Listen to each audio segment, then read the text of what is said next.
Hello, this is Bruce Maloch, State Senator for District 12. It's been 6 weeks since we've had the first coronavirus case in the state. As of April 23rd, we've had 2,465 cases, and that's up from 1,620 cases 1 week ago. Of that amount, there are 700 positive cases, approximately over at the prison at Cummins. While we have an obligation to protect the inmates, to treat those that have the disease, and to try to limit the spread of that, it also lets us know just how contagious this virus is, and also reminds us of how diligent we must continue to be in following the protocol of the CDC and the Arkansas Department of Health as we seek to relax some of the restrictions and open up some of the businesses here in the state. This week, the governor issued some executive orders. One of those was the establishment of an economic recovery task force.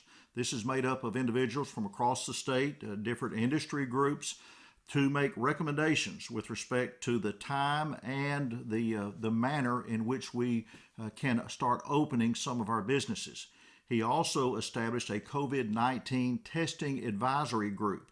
As we open up some of our businesses, we've got to have a more robust testing in the event we do have positive cases so we can track the contacts that they have, test those, and again, limit the spread. On April the 22nd, the governor announced some timelines of some announcements that would be made regarding decisions for opening different types of businesses. On April the 29th, we can expect further direction on restaurants that might be allowed to open. And then on April the 30th, gyms and indoor exercise facilities. On May the 1st, we'll get further direction on beauty salons and barbershops. And then on May the 4th, direction on places of worship and larger venues, some of the sporting type events. Now, these dates are not the dates that we expect to open.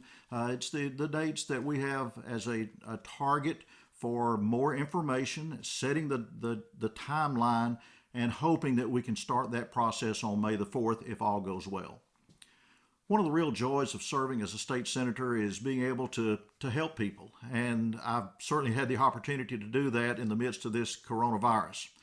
Before we even started shutting down some of the businesses in the state, I had some business owners contact me regarding some of the restrictions that they should take, and I sought guidance from the Department of Health and passed that along to them. And then as we closed businesses, we had a lot of people that were seeking unemployment. And even though we've continued to have a backlog of people trying to get online or to make those calls, I was able to help some people to get through with that. Also, particularly those who are self-employed or independent contractors who will be receiving unemployment under the Pandemic Unemployment Assistance Program that's part of the Federal Act, to give them the details on that and to let them know what to expect. I also talked to some long-term care facilities and some direct care workers at those facilities who will be receiving some bonus payments under the Medicaid waiver that the state has received.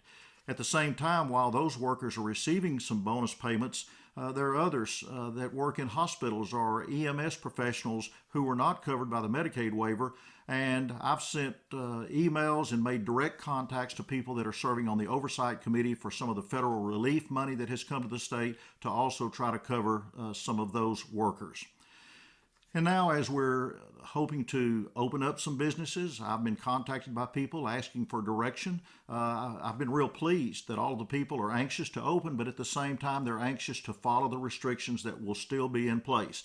I've been contacted by, again, restaurants, beauty salons, different types of businesses, even livestock shows as to what they might expect. But again, they all want to cooperate.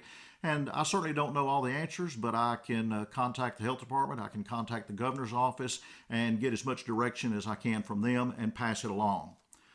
One of the major concerns that I've had since this started was the stability of our hospitals.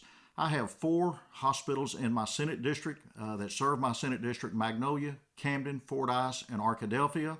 And while we want those hospitals available to care for any coronavirus patients, in the meantime, most of them have less business than they've ever had before because we've restricted elective surgeries, we've restricted the outpatient services, and that's where these hospitals get a lot of their revenue. So when the Paycheck Protection Program came out, I was exploring it for use by the hospitals, and the eligibility rules only allowed one of the 4 hospitals in my Senate district to be eligible. I immediately contacted Congressman Westerman, also contacted Senator Bozeman and Senator Cotton's office to see if we could expand the eligibility. I swapped some text messages with Congressman Westerman, also had a personal call from Senator Bozeman, working on this issue and any other help that we could provide the hospitals. Now, unfortunately, the Paycheck Protection Program did not expand its eligibility, but we do have some other funds that we're using to help the rural hospitals to survive during this crisis. The state had a $10 million community block grant program that it made available to rural hospitals.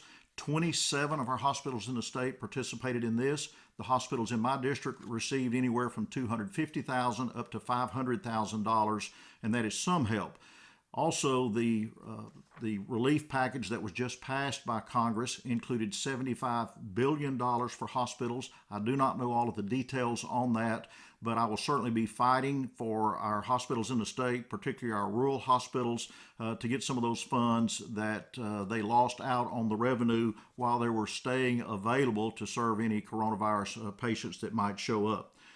Our hospitals are really critical to our communities, and just be assured that I will continue to fight for them to survive not only during this time, but also in the future. Well, that's all I have for now, so stay safe, stay healthy, and let me know if I can help you in any way.